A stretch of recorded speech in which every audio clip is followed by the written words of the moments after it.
Okay, we are live. Happy Friday.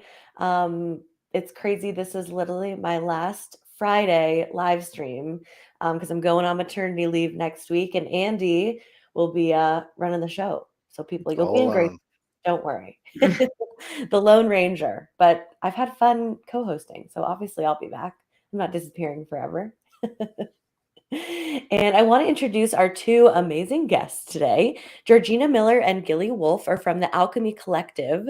And Alchemy is a strategy first brand and marketing collective designed to help you rediscover the soul of your brand, activate those indelible truths, and connect in all the ways that matter. On the team, Georgina specializes in brand and marketing strategy, while Gili brings the brand to life through art direction and graphic design. And you guys are only one part of the dream team, right? Yeah, Got two more. we're Yes. half. Yeah. Half the dream team. So, fill us in. How did you kind of bring this group of amazing humans together? I know it's something that a lot of people dream of doing, of having this really cool team, but it's hard to execute from what I've gathered. Should Georgina, I do you start want off to? with the story? And Sure. then you can. So I think it came about because at the beginning of the pandemic, we were four solopreneurs, four marketing professionals working on our own in our own homes. And we, through various networking groups and things, we connected. And so we just started quite organically chatting and giving each other a little bit of support because we were all feeling quite isolated, as most people were at that time. And then as we discovered more and more what each other did and how we worked and kind of liked each other, we explored the idea of creating something and creating a bit of a collective approach. And that's why kind of we're called the Alchemy Collective, because what we were keen to do was to have something that benefited everybody on the terms that they wanted. We've all had experience kind of with a very hierarchical agency setup, and ultimately agencies work for the people at the top and not for the people at the bottom. And we kind of wanted something that was a lot flatter. Gili, anything I've missed? No, I mean, that's kind of the story in a nutshell. I mean, I guess I could chime in from my perspective on it, which is, I had been working independently for about at that point, 13 years, I guess. And as a designer, I always felt extremely frustrated with design kind of not being a complete solution to branding issues. And that, clients would come to me, and Andy, I'm sure you can relate to this, but like clients would come to me, I need a logo, I need a thing, and I knew that wasn't a complete answer, but didn't have the team to help flesh out what the complete answer was. So I think as we came together, that became we have a much more comprehensive approach than I ever could have done on my own as a designer. And I can't speak to everybody else's expertise on the team and how they feel about that. But for me, it became this, hey, I can now actually design something that serves a purpose versus just, here's a thing, go stick it on your website, So since we met, I've been really curious about your guys' system. We've had a couple conversations about this, but as Gili mentioned, I'm a designer too. I work in the beverage industry, and my bread and butter and love is designing beer cans and wine labels. And over the years, I've scaled up my agency from one person to like 10 to 2 to 12, but it's always been in service of exactly what Gili said. We take on their social media, we take on their sales promotion stuff, we take on publicity so we can get to their package design. Part of that is because people don't change their packaging all that often, but it's always been you need to be our full circle solution, or you need to do the what we need right now to earn the thing that you want to do. And so knowing so many marketing people, at this level of experience, I've met, and Abby and I together know several people who have tried to do the collective kind of thing. People don't want to work for an agency, but they don't want to start and build and take on the liability of an agency. So teaming with other independent experts is a really great idea. But the question comes, how do you do account management? How do you do billing? Do clients always know compartmentalized how much they're paying for strategy versus copywriting versus design, when it's a little easier to just put in one ribbon? So how do you guys decide, like, who brings in the business? Are you always pitching as a full team? Is it sometimes 2 of the 4? How does it work with a collective of individual people who are also one thing? That's like 7 questions in one there. We get asked Tell this us a lot. the secret. Well, the secret is that, like everybody else, we're making it up as we go along, and we're trying to work out that secret sauce. If it was easy, everybody would be doing it. So it's kind of we're trying out different approaches, but I think the foundation of how we work is that we're a set of individual businesses. So the Alchemy Collective is not actually a legal entity. It's a brand under which we present and pitch and do work. But the contracts that clients sign are with an individual, a business. So then, and after that, in terms of the logistics, the rest of the team work as 1099 subcontractors. So from the client's perspective, they get one invoice to sign, one set of contracts, and then we kind of do the admin behind the scene ourselves. And we are transparent with the client about that. And to date, it hasn't caused any issues. It's just, so we are Alchemy, but you will be getting contracts from this business and getting invoices from this business. So that's been quite straightforward. When it comes to splitting out costs and kind of saying this is what this costs versus what this costs, it depends on what the client needs and how many of the resources the client needs. So the advantage of operating as a lean collective is that we don't have the same overheads as an agency, and we don't have an office, and we don't have all that kind of stuff. So we will pitch as Alchemy, as kind of the collective, and then we'll see what the client actually needs. So if they only need 2 of us, then only 2 of us will be working on this, and the price and the scope of work will be determined by what they need. So we're open that they can have this kind of sort of turnkey strategy solution, but if they don't need all of that, for example, if they've done a lot of their brand strategy up front and they have all that in place, but what they need is a art direction and marketing strategy and content strategy, then that's what we'll give them. Did I answer all the bits of your question? Yeah. So, for example, Gili's meeting with somebody that she comes into contact with. Is she saying, I'm Gili, my business is called Big Bad Industries, I'm a designer, and I have copywriting and strategy that go with me, and then she's billing them and subcontracting you guys? I get the, logistical legal part of it, but is Gili saying I'm part of Alchemy Collective, or she's saying I'm Gili and I have team members should we need them? Yeah, I mean, it's both. So it really kind of depends on the nature of the conversation. And so, I'll kind of feel into what are they asking me really? And what do I think they actually need? Because I think that's a big part of, clients often don't know what they need. They think they know what they need, or they know what they want, but they may not know that there's all these other pieces that actually would help flesh out what they need. So often, I can kind of feel into, does this feel like an Alchemy project, or does this feel like a Big Bad Industries project? And I will be transparent with them and say both things exist. Like, you can work with just me, and that's what this looks like, or you can work with us as Alchemy, and that's what this looks like. So, love it. Yeah, just kind of give them the full range of options. Well, and I love too, Georgina, what you were saying earlier of how you guys have also become friends working together. It's so much better when you get to work with someone who you actually like versus maybe when you were working at a larger agency and you got to put up with the hierarchy and everything like that. And something that with Founderist, we always try to do. Andy and I definitely have fun together. We drink way too many Diet Cokes and come up with amazing ideas because we're just that cool.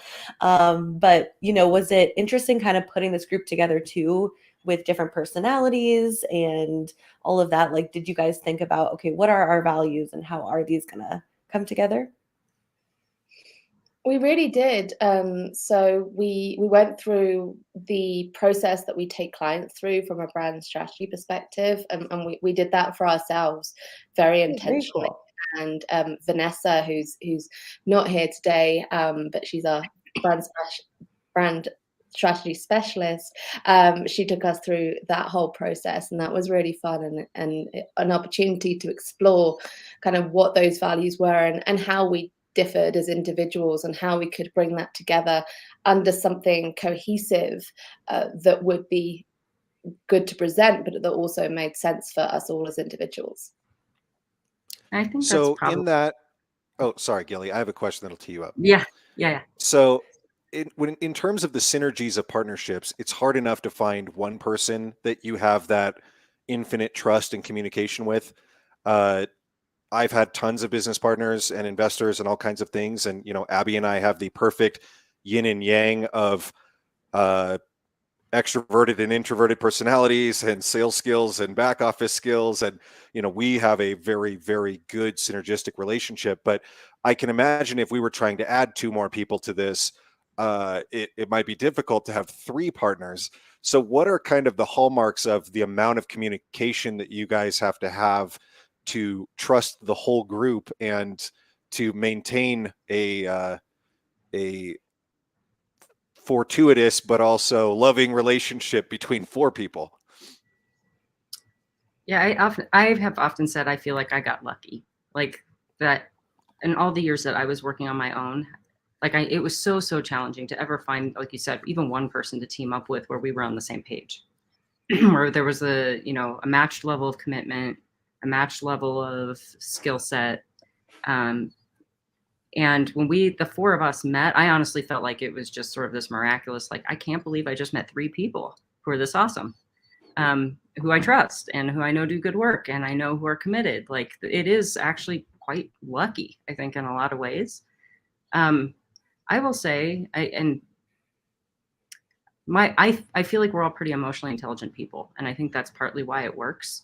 That we've been good about communicating. I think from the beginning, because of the way we met, we didn't meet and set out to do this. It just sort of organically evolved. So I think we had the opportunity to kind of get to know each other and get a sense for one another and build that trust just as people. And then it kind of was like, hey, this actually feels good. Like, let's see what this looks like if we work together. And it's not that we haven't had issues or some bumps in the road, but I think that where we've been fortunate is I think we're all pretty good at communicating and having the hard conversations. And there have been some hard conversations. But I think everybody's equally committed to wanting everybody else to be happy and to getting what they want out of this. So I think that's where I think that's why it has been working. Yeah, I definitely agree with what Gili said. I think it's kind of good faith. And trust is always built super slowly and can be kind of destroyed in an instant, but it's assuming the best for each other, but also being honest, which can be uncomfortable, and being honest about what you want and what you want from work, and to a certain extent sort of over communicating, because we don't have an office, we're not seeing each other every day in person. You don't pick up on that vibe of somebody's being slightly weird. Like, you have to be very intentional about how you communicate, because we're doing it through screens 90% of the time, or Slack or emails, or messages, whatever, but it's different. So I think it's one of the strengths, as Gili says, is that emotional intelligence and maturity of knowing who we are as people. And I think that comes with age, that comes with experience, and kind of being comfortable in that. And so this is why we're being able to hear from somebody else without kind of it damaging our own egos. So it's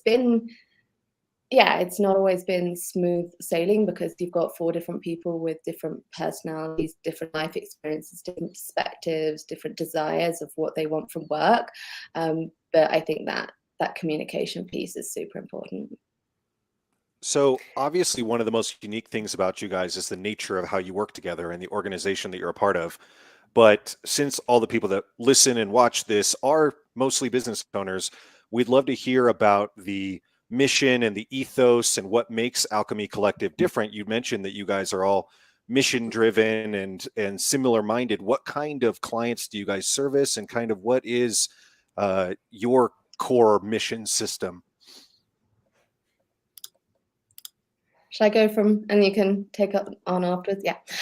So really what we're trying to do originated in the fact that we, as marketing professionals, we're getting frustrated by seeing all sorts of brands doing either random acts of marketing or just kind of being distracted by the latest shiny object and feeling that they had to get on like social media and ending up doing things that were not only pointless and a waste of money, but also harming their brand because they weren't true to that brand and who they were and who they were trying to serve. And so the mission for Alchemy, and we say we want to kind of ignite brave brands that inspire connection. And what that means is that we want to help our clients be brave and say, this is who I am, and this is who I want to talk to.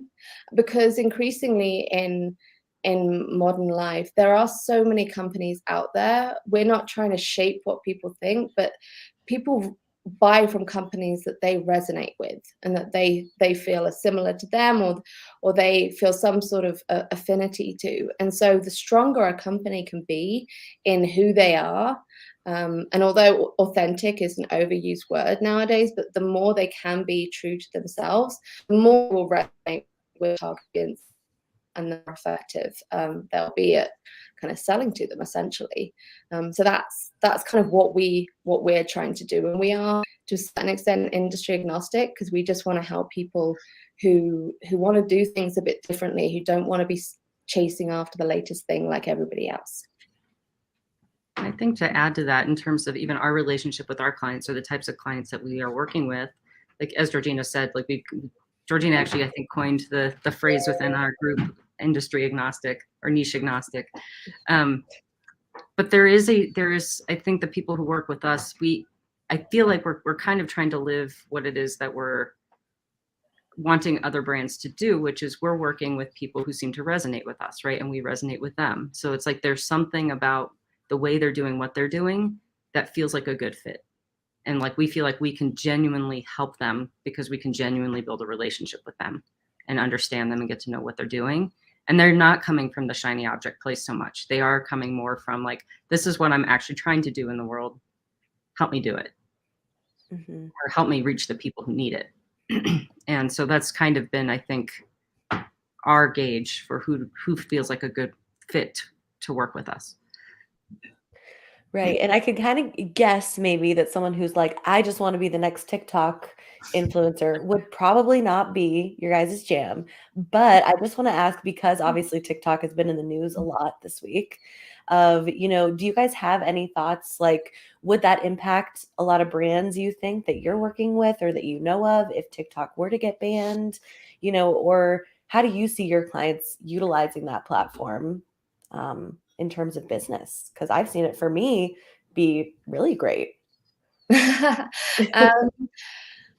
TikTok one's complicated. Definitely.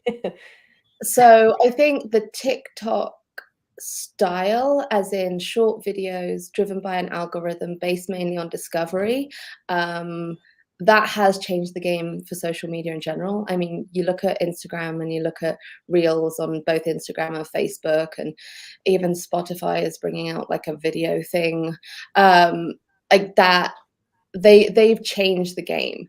Now, if TikTok disappears, that format will still stay. And so that the people that use those other platforms and like that kind of content brands can still interact with them.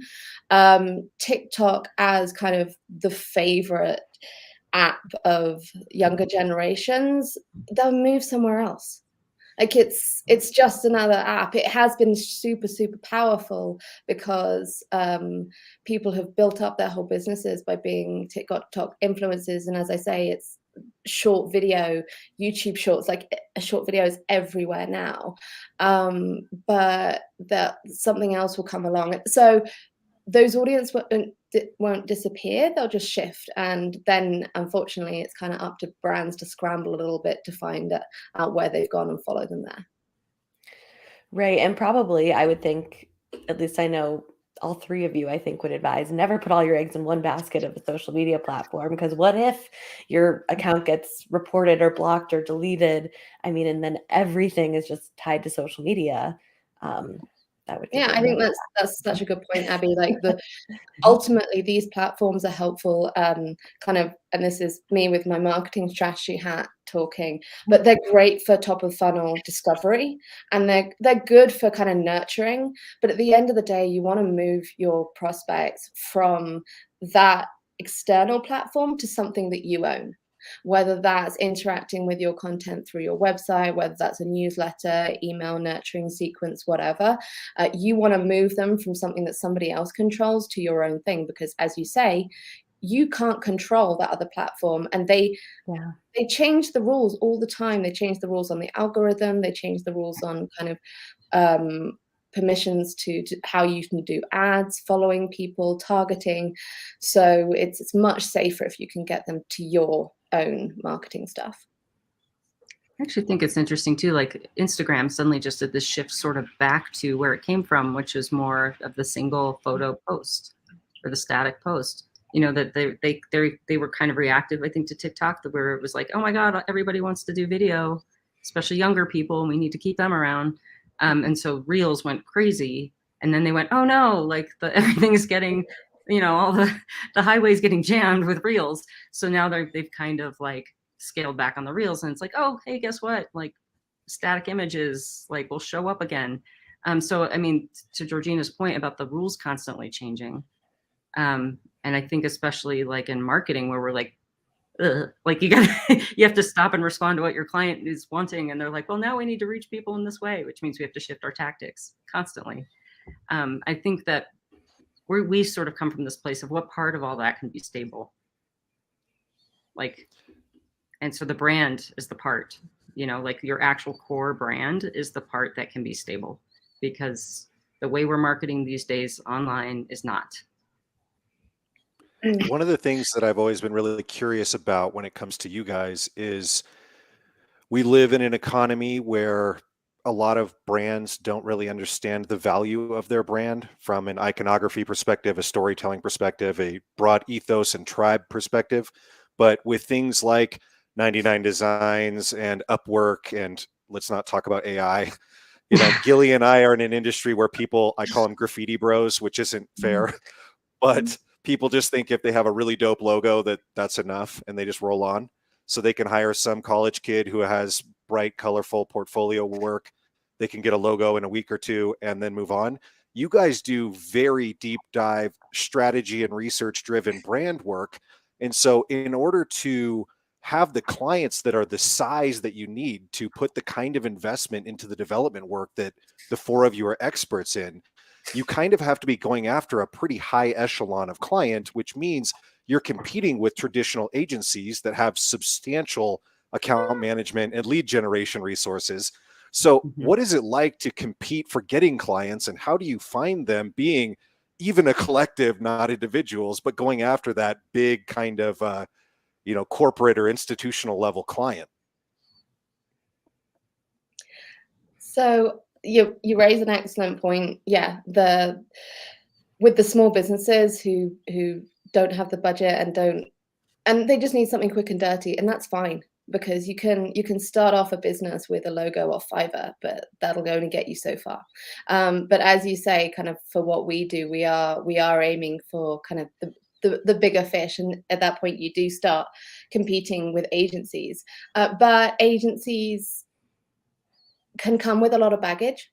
Of course, they've got they might have all the awards and in certain industries, but we're looking for the people who don't necessarily want to work with an agency, who want something a bit more flexible. They don't necessarily want that kind of big ticket, big price tag agency approach, but they know they need more than just one person. And so we want to be that magic sweet spot in between, and not just kind of be one consultant. We can be as individuals, but offer them a suite of services without having to say, hey, we're a massive Denver agency, and therefore our hourly rate is way out of your league. I think there's also kind of in the sort of the prospecting. I mean, we do a lot of, I'd just say, kind of face-to-face networking. Like we're pretty high touch in how we find and connect with people. But I have often said, you know, like each of us is a portal in to the whole, right? Which is, and as a designer, I sometimes maybe have the easiest in because people understand something tangible. Like they understand a logo, they understand a website, they understand social media graphics. So if they're speaking to somebody who they know is a designer, they're like, oh, you know what I need? And it's an opportunity for me to say, that's great. Do you have these other things in place? Because without them, these things, like these external things, aren't really delivering anything for you. So it's all that's usually a good entry point into the brand strategy conversation. And I don't know how that is for the rest of the group. With their content, I don't know how many people come along and say, you know what I really need is a strategy. I don't know how often that happens. Very, very few. But but you know, we are all a way in to that conversation. And I think that I know personally, I come at it from how can I make this a bigger conversation? Largely because I think it solves a bigger problem than I can solve on my own. I think in the early 2000s, whatever they call them now, the aughts, there was that huge rebrand of Pepsi where the guy that they hired went from like the curly yin yang one to kind of like the sunrise, and the designer went on this like vision quest to Southeast Asia and spent 6 months staring at sunsets and, you know, making a tiny curve to change one of the world's oldest logos, and most recognizable ones. Was like they paid tens of millions of dollars for this, and this dude just curved the circle. And so I think a lot of people are typically in the more holistic approaches to design and branding, but especially in things like strategy and research, are really intimidated that this is going to be super expensive and I'm not the kind of company that has that sort of R&D for my brand, which again we all know is a huge mistake. But that was what I was really curious about, because Gili is much easier for window shopping, I assume, or the copywriting that your other partner does, and it's more difficult to be the strategy and logistical side. So it's cool that you guys have the 4 different ins. Yeah, and from what I tend to get a lot of is, should I be doing this? Should I be doing that? Should I be on TikTok? Should I be on LinkedIn? Should I be blogging? And at that point, Bless the you. answer That's is, the worst. it depends. It depends. What are you offering? Who is your client base? Like, what's your USP? And so we kind of take a couple of steps back to the marketing strategy, and then people realize, actually, if I plan this right, I will know what to do. And then often we take a few more steps back to the brand strategy, because the first question I'm going to ask you with your marketing strategy is, okay, who is your audience? And if you haven't done that work as part of your brand strategy, then that's the first thing you need to do. I just wanted to add a point to your previous question about us standing out from agencies. And I think one of the big things is that we're a collective of senior level peers. And so you are getting senior level counsel at every stage. We do have kind of people helping us out behind the scenes, but our client contact and it's always us. And so what happens a lot of the time in agencies is you have the heavy hitters who do the pitching. You've got the guys with the gray hair and the senior account directors and whatever. And then the people who are actually doing the work are the account executives who've got 3 to 5 years experience out of college, because they are cheaper, because that's how the agency model works economically. It just does. Those people are great, those juniors, but and that's why agencies get super siloed, because you have the people who pitch and then the people who do the work, and then you might have the creative team versus the account team, and as you say, with that project management piece versus, so there's a lot of moving parts to make all this work, but they're separate. With us, kind of it's the one butt to kick thing. Like, it's a much smaller group of people, and you see our faces and you know who we are, and if we're going to turn up and pitch you this idea, we're also going to be kind of making sure the work gets done right. So I think that's something that we're trying to kind of convey the value of. And I feel like a lot of people will really appreciate that too, because in a sea of lots of expensive big retainer companies, obviously people will pay you for what you guys do. It's nice to have an alternative to that as well, especially for brands that aren't, Pepsi or Nike or anything like that. And I think, when we did our initial brand work, when we kind of took ourselves through our own process, part of what we analyzed was, well, who are we well positioned to serve? And, because we're small, right? And we don't have like endless resources in terms of, human resources. And while we do have an extended team to a degree, it's not super far reaching. Like, we all talk to each other, So I think we also are pretty good, I think, at assessing, like, do we think we're well equipped to take on a project? And if there's something that we're like, you know what, that might just be better done by a big old agency, then we don't go there, because it's like, we just know like we're kind of where we can fit and where we can actually be of service. So. And we don't have unlimited time to pitch things. Like, we don't do massive pitch decks and massive kind of RFPs, because the agencies out there do them really well.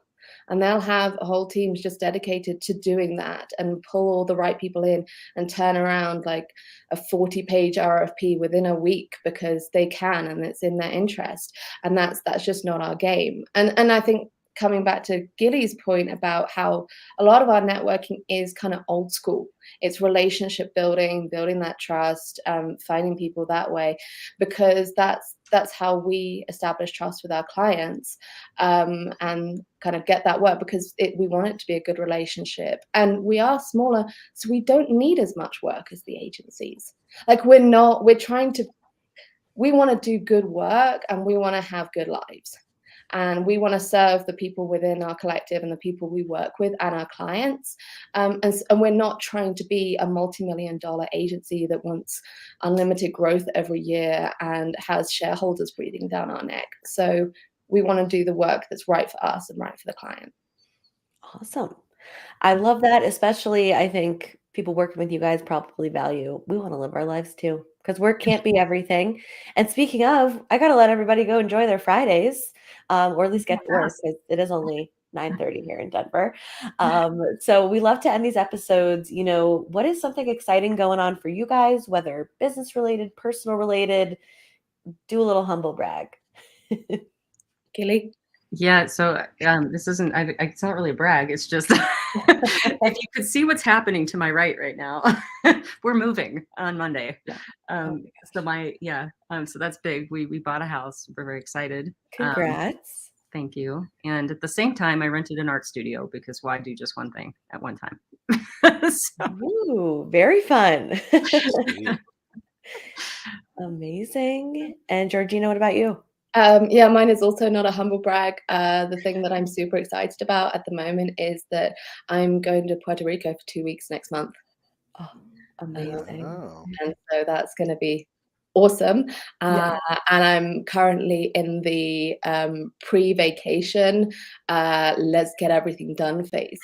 Yes. The senioritis is strong for me here too. So awesome. Andy, what about you? What are you doing this weekend? I know you're in the process of moving too. Oh. Yeah.